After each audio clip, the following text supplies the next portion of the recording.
Greetings and welcome to another Warhammer 40,000 Kill Team video, where today I'm going over a Patreon requested video about the biggest mistakes I've made in tournaments. But before we get into things, please remember to like and subscribe as well as comment. Let me know if you found this video useful or entertaining. Let me know. And remember, I've got a Discord you can check out in the episode description below for free, as well as a Patreon if you want to give me some more support, and an affiliate element games.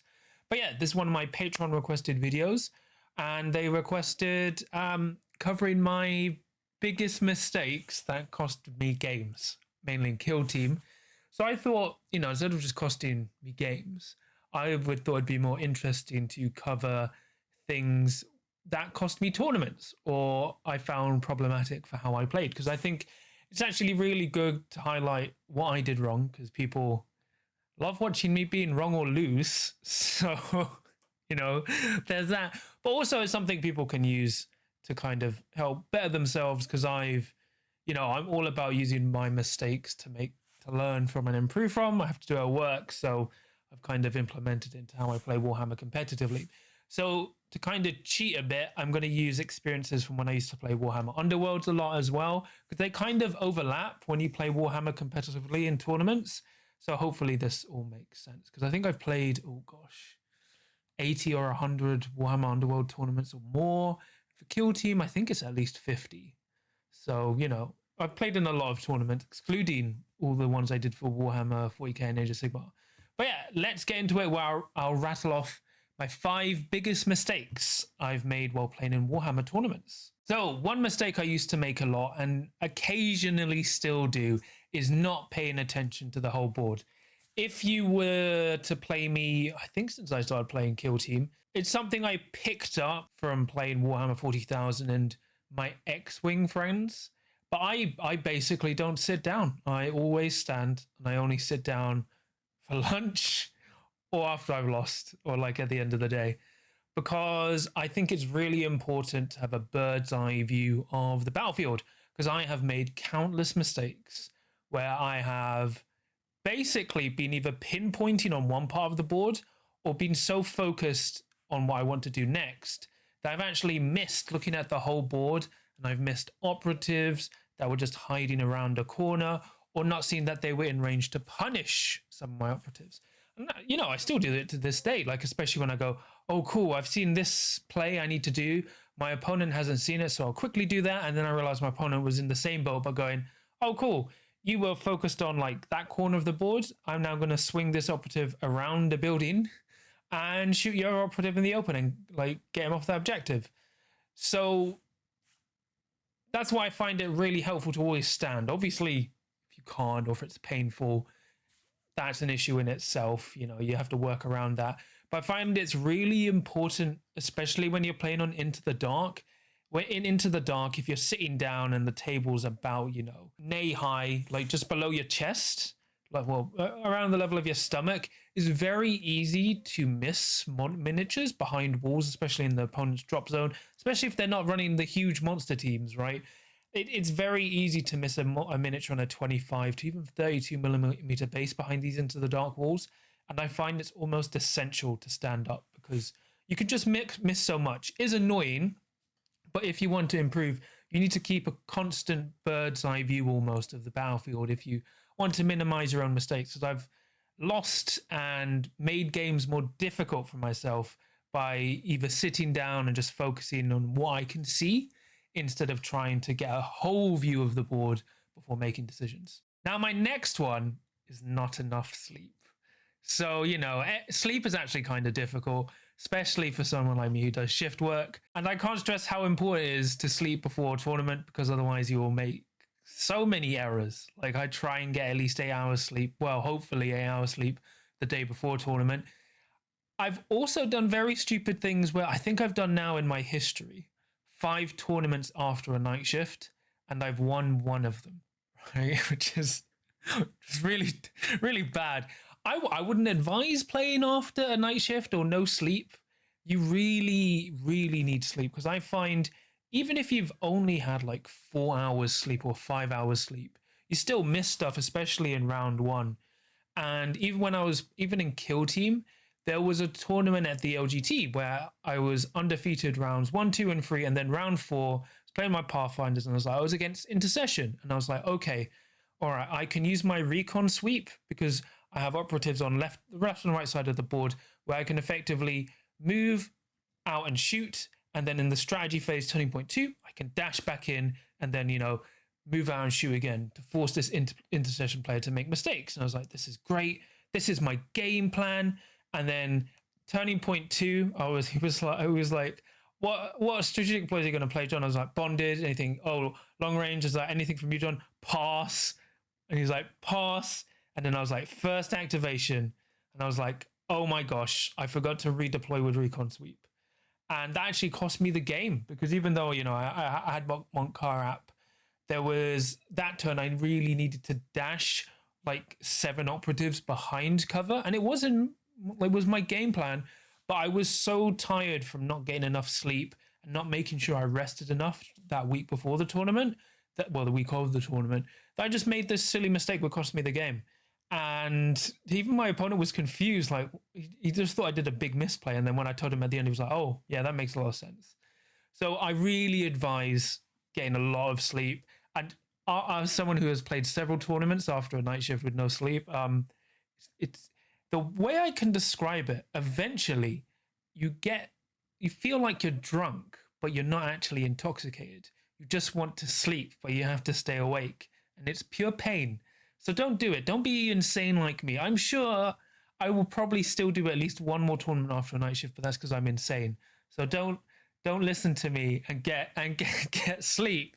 Listen to me for sleep. For my third one, it's over practicing. Now this seems quite weird because me and other competitive players and players in general will always advise like practice makes perfect. But I believe there becomes a point of time where you can do too much practice. Like the best way I kind of compare this to is when you've got an exam coming up, right? If you need to cram at the last minute, it's actually not going to stick. If you want to remember stuff, you're going to need to practice in advance. And I used to find if I was like, there was some times when I was getting like a game a day almost, or like, 2 games a day, which balanced out to like a game a day. And there was a point where, when you're learning a game, that's fine. But when I was quite well developed into Kill Team and Underworlds, I was like, I'm now not really benefiting any much from all this practice. And the biggest issue I found with all this overtraining has actually burnt me out. So when I was playing in tournaments, I was actually just really drained, even though I actually had well rested, because I was playing Kill Team or Underworld so much that I didn't actually have time to rest and actually enjoy the game. And I found it's kind of like when you have too much of a good thing, right? And it just kind of burnt me out because it didn't really help with all this knowledge. It kind of frazzled my brain because I was like, oh, this does that, and then it just, it's weird. It's because it's hard to, because you encourage people to practice and then it's kind of like, don't practice too much, but it's kind of like a personal guide. So what I do is I actually aim to not play the week or at least a day before tournament just to give me enough breaks and, just to make sure I'm comfortable with the meta before I go to an event and be aware of stuff. Because I find, over practicing is just too much and it's caused me a lot of errors in the past.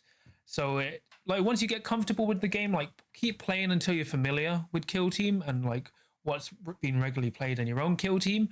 But then there comes a point where it's really important to take a rest and just relax, do something else, hobby, play even another game. And then when you come back to Kill Team, you'll be well rested because I've made lots of mistakes that way. But number 2, the biggest one, this is actually very Kill Team-ish, was actually not doing enough research for the Kill Teams I was playing against.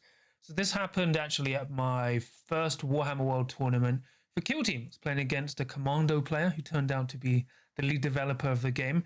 And I completely forgot, because I was playing my Tyranids, right? And I completely forgot about the tactical ploy just to scratch. So I had a Gene Stealer who first activation, I was like, okay, do I make my challenge target the Grot? Because if I kill them, I get 2 victory points. Or do I make it the Daka Boy? And I charged both. And then I realized, you know what? I'll just do the Daka Boy. Because if I kill the Daka Boy, then it means all I have to do is the Grot, right? What does the Grot do? And then I can run through the lines. So even with Relentless and a reroll, I only got like 2 hits or 3 hits. And he got, no, it was 2 hits and he got hit. So I hit him and then I got 3 hits, sorry. And then like basically he parried me out. And then on the hit that should have killed him, because I only got 4 hits. He did just a scratch, and it actually cost me the game because I actually ended up losing that game by a single point.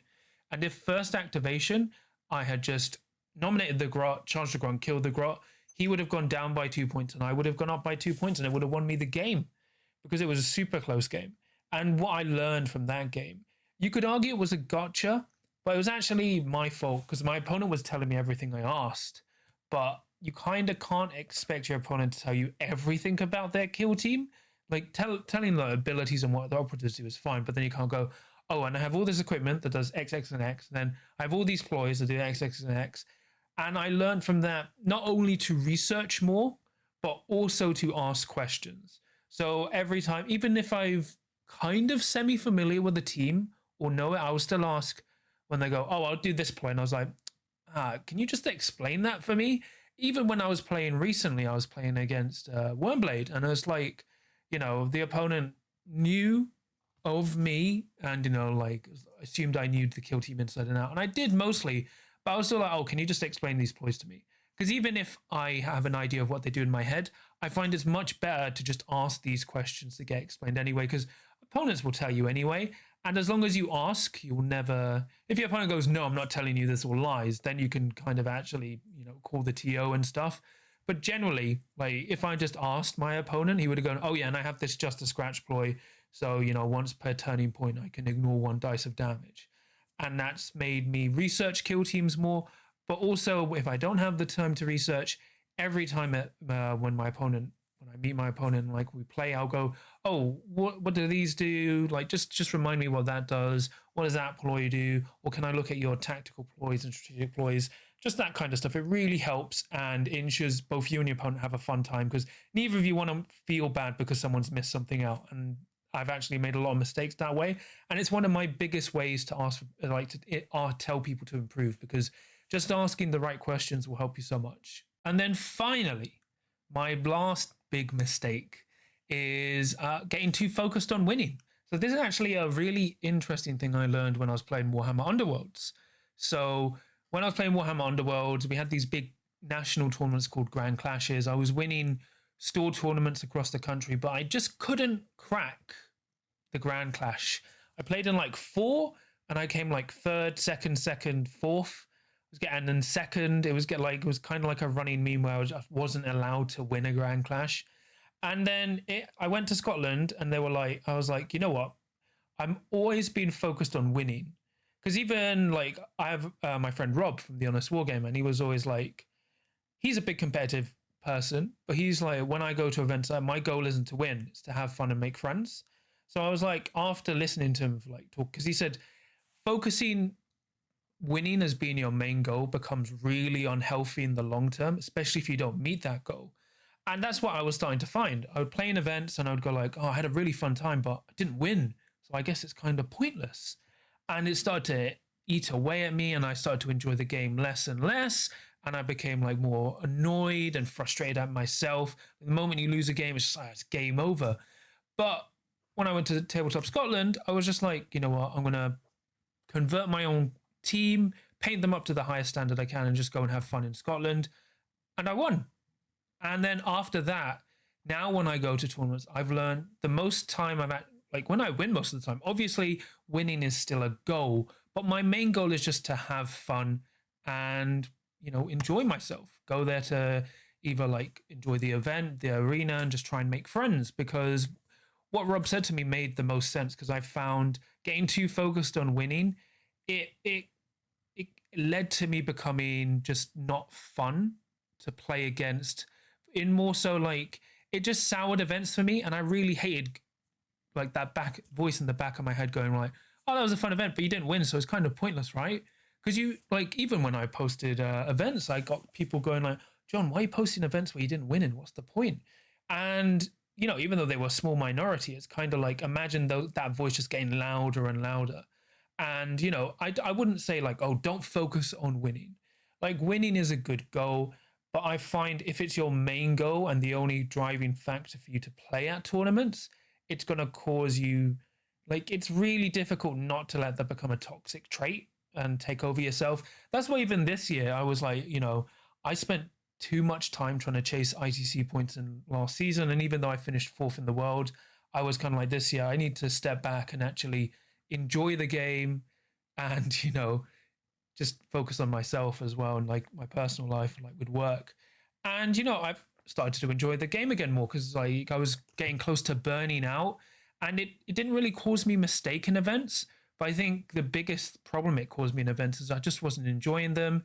And, it's really stupid when you go to an event and you win 3 games and you lose the last one. You go like, it's pointless. Well, why did I even go? Because there's like, you still meet fun people. You get to like play stuff you've never seen before. You get to test yourself. And I found that's the best way when you approach events, because, I've seen people where it's become, they get so focused on winning, the moment they lose, they'll like drop an event, or they'll take it really badly and just go like, well, I should be winning this event. It's not fair. Like I know I'm a better player. I should have won this. And it's just really hard because I've seen where that path goes. So yeah, it's hard, especially when we're playing a competitive game. And the important thing is not to say you should ignore winning. Winning should be one of your goals, but your main goal when you go to an event should be having fun and enjoying yourself. Yeah. Well, like one of the best events I've ever been to was the US Open, and I went 0-2. And, even though I lost both rounds, I still had a fun time. I met really good players. I really tested myself, and it was just fun being in New Mexico. It was, so much fun. And I hope that's the biggest takeaway, because that's actually the biggest mistake I've made when I got too deep into playing competitive, because competitive gaming is so much fun. And it's really weird where I kind of go like, the most fun I have in competitive games is where I test myself and I have really close games. Even if I win or lose, as long as I know I played my best and I had fun with my opponent, I take that more important to heart than actually winning events. Because yeah, if you get too focused on winning, it can lead you down a dark path. But yeah, those are my 5 biggest mistakes I've made at tournaments. So it's kind of a guide for like tournament prep, if that makes sense. But it's also kind of like, not an old wives' tale, but like a warning. Like, don't let these things overwhelm you too much. Like, obviously, I think simple one is like not paying attention to the whole board. So like what I do to combat that is by standing. Obviously, standing has a problem when you're standing for your whole day. That kind of issue. Not getting enough sleep. Sometimes that's outside of your control. But, you make a lot of mistakes even when you're just only a little bit under sleep, over practicing, because it burns you out because you play so much, you actually lose the drive to enjoy the game. Then not doing enough research, or just like not asking the right questions, because then it leads to gotcha moments, because there's only so much your opponent can tell you. And there's some things like you just need to ask or be aware of. And then, yeah, getting too focused on winning. Like, don't let winning be the only reason you play and go to events. Go there to have fun and have a good time and make new friends, and you will get so much more out of tournaments. But yeah, I hope this made sense. It's a bit of a twist of what my patrons asked, but I hope it makes sense. I kind of went a bit broad and kind of dipped into my past, but I hope it made sense, because I think it's really good to share these kind of topics that people don't really cover. So I hope you find it enjoying. But please remember to like and subscribe as well as comment. Let me know what you thought. Did you like this video or not? Let me know if you missed anything, or let me know your own big mistakes you made in tournaments, how you learned from them, and share them in the comments. And remember, I've got a Discord you can check out in the episode description below, as well as an affiliate link to Element Games, and a Patreon if you want to give me some more support. So I'll quickly shout out my patrons. So for my adults of the crit, I have Sam, Nick, Mr. Meatwad, John Thomas, Captain Murder, Dad of Goldens, and Ben. And then for my veterans of the crit, I have Sam. So thank you so much for your support. It really means a lot to me and helps support the channel. But yeah, that's pretty much it from me today. I am very burnt out. It's like midnight when I'm recording, because I am doing too much work and I need to like practice and finish painting. And I need to figure out what I'm going to record for next week and when to post my podcast, because it's been delayed because they're FAQs. But yeah, I hope this video was interesting and I hope my patrons liked it. It's actually really fun for me actually coming up with this. But remember, no matter what happens at a tournament, the biggest mistake you can make is not being able to roll a crit.